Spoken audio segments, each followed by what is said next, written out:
আমার বউকে নিয়ে দেখছি সকলের চিন্তা। আমার বউ হাতছাড়া হচ্ছে তো হচ্ছে, সে নিয়ে তোমাদের সকলের ঘুম নেই কেন?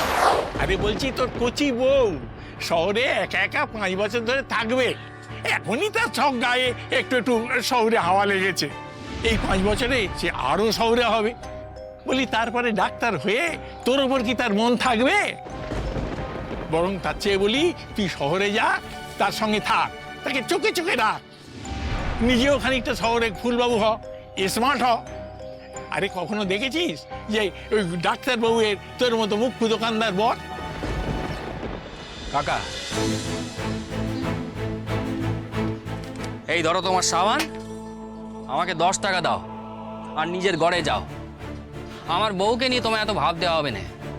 ঘরের কে তোমাকে আর বোনের মোষ তাড়াতে হবে না, আমাকে দাও। আমার আর কি, এনে ধর।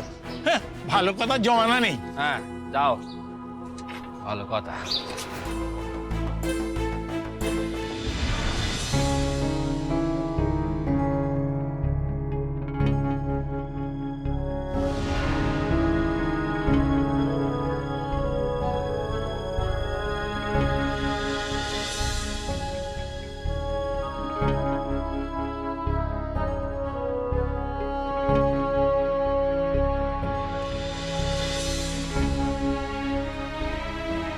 তোর কেন যে লাজুর কথায় মরতে নেচে তাকে পড়তে পাঠালুম কে জানে।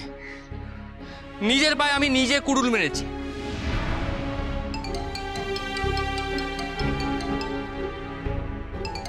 এ তো ভালোই শুরু হয়েছে। টিচার দিদি কেন এতবার আমাকে ফোন করতেছে? হ্যাঁ বলো। কি ব্যাপার সুদেব, কি হয়েছে তোমার? ফোন তুলছো না, কখন থেকে ফোন করছি। আমি দোকানে আছি, খদ্দের ছিল। কি হয়েছে তোমার সুদেব? টিচার দিদির কোনো খোঁজ খবর রাখো না, তাও ফোন করো না কেন? ও মারা করেছে নাকি কিছু বলেছে তোমাকে? আমার বউয়ের অত পরের কথা বলার মনও নেই আর সময়ও নেই। সে এখন নিজের চরকায় তেল দিতেই ব্যস্ত। বাবা সুদেব, খুব বইয়ের হয়ে কথা বলছো। কি ব্যাপার তোমার? কি হয়েছে বলো তো? বউ এবার কি একটু বেশি পাত্তা দিয়ে ফেলেছে? তুমি কেন আমাকে ফোন করেছো সেইটাই বলবে? এখন সকালবেলা খদ্দের আসা যাওয়া করে, এখন বসে বসে তোমার সাথে খোঁজ গপ্প করার সময় আমার নেই। ও ওকে, ঠিক আছে, তুমি দোকানে ব্যস্ত, তাহলে আমি তোমায় দুপুরে ফোন করি।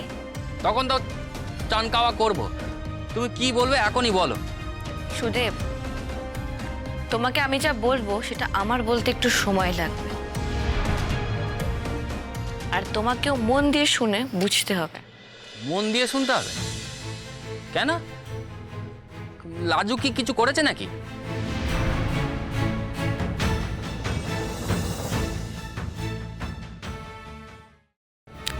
সে অনেক কিছুই করেছে জানো তো, আবার কিছুই করেনি বলা যায়। দেখো টিচার দিদি, আমার যে মাথায় বুদ্ধি কম সে তুমি জানো, তাই হেয়ালি করে আমার সাথে কথা বলবে না। কি হয়েছে গোটা গোটা করে বলো। এই তো এই তো গাধা সুদেব, এবার আমি তোমাকে লাইনে আনবো। আচ্ছা আমাকে একটা কথা বলো, লাজু কি ওখান থেকে বেরিয়ে গেছে নাকি কটা দিন থাকবে ওখানে? আচ্ছা টিচার দিদি, তুমি এত কথা কেন শুধোচ্ছ বলো তো? তুমি কি জানো না যে সে কখনো 2 দিনের বেশি একে নে তাকে নে, 2 সপ্তাহ বাদে এলো। কত করে বললুম তাকে যে কটা দিন একে নে থেকে যা, একটা সপ্তাহ কলেজ না করলে কি এমন ক্ষতি হয়ে যায়? শুনলো আমার কথা? আচ্ছা সুদেব, ও তোমার কথা কেন শুনবে বলো তো? ওর তো এখানে অনেক টান হয়ে গেছে না, বুঝতে হবে তোমাকে। আচ্ছা এত টানের কি আছে বলো তো? হ্যাঁ, কলেজে লেখাপড়া তো অনেকেই করে, কই তাদের তো এত টান দেখি না। এই বাবা, টানটা শুধু কলেজের জন্য কেন হবে সুদেব? আর কিছুর জন্য হতে পারে না? টিচার দিদি তুমি কি বলছো বলো তো? আমাকে খোলসে করে বলো না, যা বলছো আমাকে খোলসে করে বলো। দেখো সুদেব, তোমাকে আমি আগেও বলেছি, আবারও বলছি, লাজু কিন্তু তোমার হাত ছাড়া হয়ে যাচ্ছে।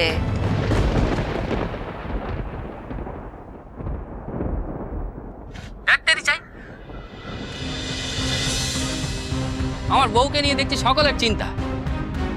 আমার বউ হাতছাড়া হচ্ছে তো হচ্ছে, সে নিয়ে তোমাদের সকলের ঘুম নেই কেন? হ্যাঁ, কেটে দিল? কি ব্যাপার? এরকম মেজাজ করার ছেলে তো সুদীপ নয়। এত ইরিটেটেড হয়ে আছে কেন?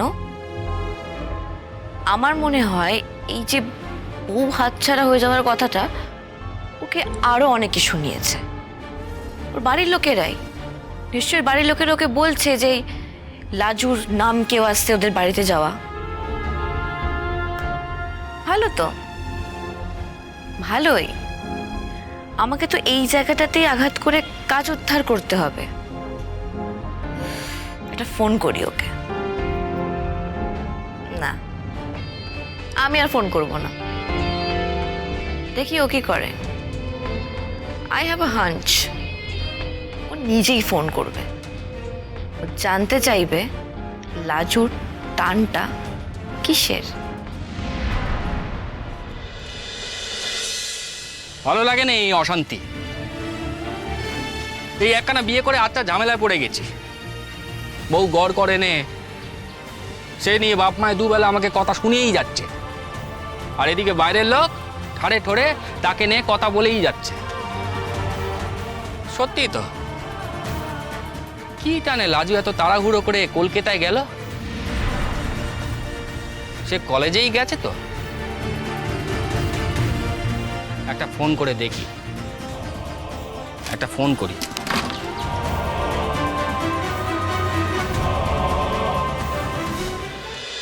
তাহলে নেক্সট 10 তারিখ থেকে তোমাদের ফার্স্ট পিরিয়ডিক্যাল এক্সাম স্টার্ট হচ্ছে। আচ্ছা, তোমরা সকলে পরীক্ষার শিডিউল পেয়ে গেছো তো? হ্যাঁ স্যার। হ্যাঁ স্যার। এই আমি কিন্তু পাইনি, আমাকে একটু ফরওয়ার্ড করে দিস না মনে করে প্লিজ। ঠিক আছে ঠিক আছে। যাদের কাছে শিডিউল নেই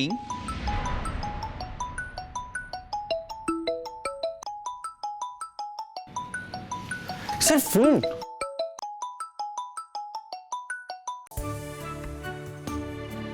সরি স্যার। ক্লাসের মধ্যে ফোন মিউট রাখাটা নিয়ম। কেন যে এই গাইয়াগুলোকে কলেজে ঢুকতে দেয় কে জানে। আমি প্রথম দিন ক্লাসে এই বেসিক ব্যাপারটা বলে দিয়েছিলাম Lajwanti. This is indiscipline. I don't like this. Sorry sir, ভুল হয়ে গেছে, আর হবে না। যেন না হয়, নেক্সট টাইম হলে আমি তোমাকে ক্লাস থেকে বের করে দিতে বাধ্য হব। নাও সিট ডাউন। Sorry sir.